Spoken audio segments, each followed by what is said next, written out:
All right, let's dive into a situation that I'm sure is way too familiar for a lot of folks, the failing warehouse.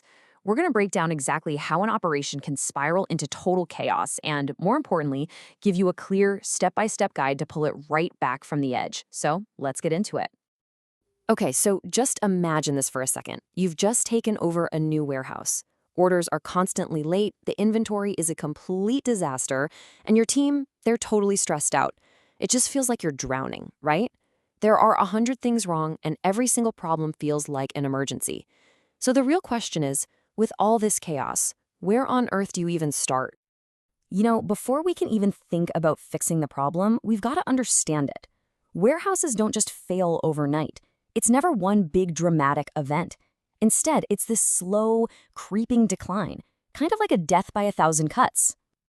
And what's really tricky here is how these issues just feed on each other. Think about it. When you don't have standard procedures, you get junk data.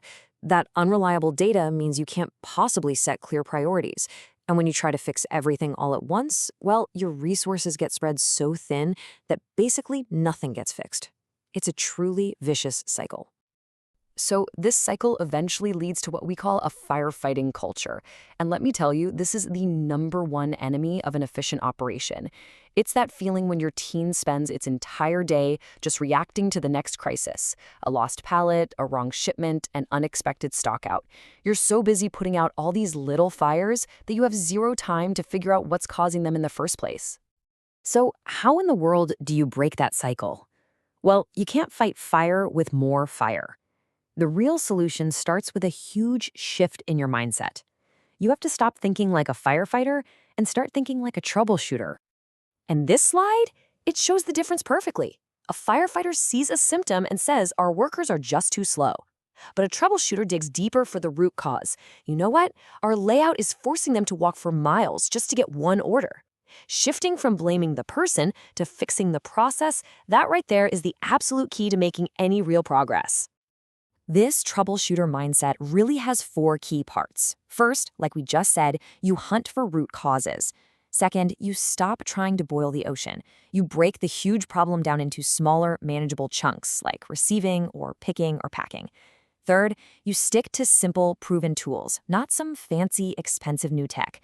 And finally, and this is so important, you start with quick wins to build momentum and get your team believing again. Okay, so you need to find those quick wins. But how do you know where to even look? Well, this brings us to the troubleshooter's secret weapon. It's a simple but unbelievably powerful idea for figuring out what to tackle first. It's called the 80-20 rule. You might have also heard it called the Pareto principle.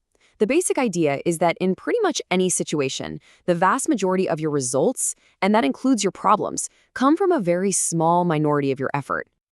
This chart shows it all. It's a powerful truth. About 20% of your problems are probably causing 80% of your headaches, your wasted time, and your costs. So your job isn't to fix everything. It's to find and obliterate that critical 20% first.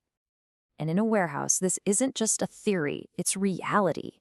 I guarantee you'll find that a small handful of your products, your SKUs, are involved in most of the picking mistakes. You'll find a few bad spots in your layout are causing most of the wasted walking.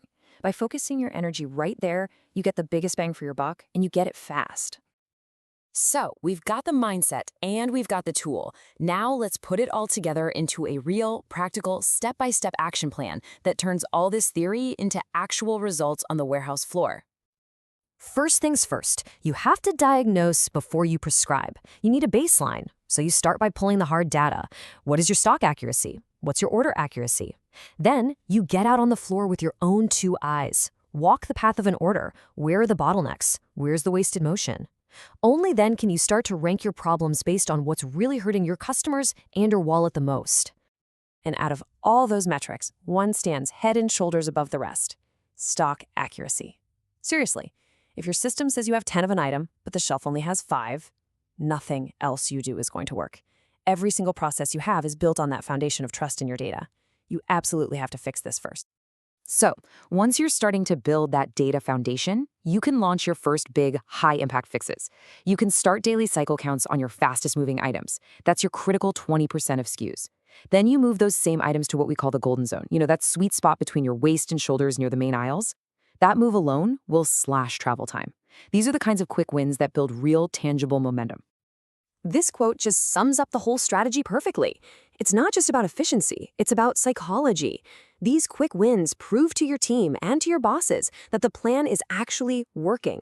That earns you the trust and the buy-in you're going to need for the bigger, tougher changes down the road. So, as we wrap this up, I want to leave you with this question. And it doesn't matter if it's a warehouse, an office, or even just in your personal life. Take a second and really think about it. What is that small handful of issues, that critical 20% that's causing the vast majority of your problems? Find it, focus on it, and fix it. Because that is how you go from chaos to control.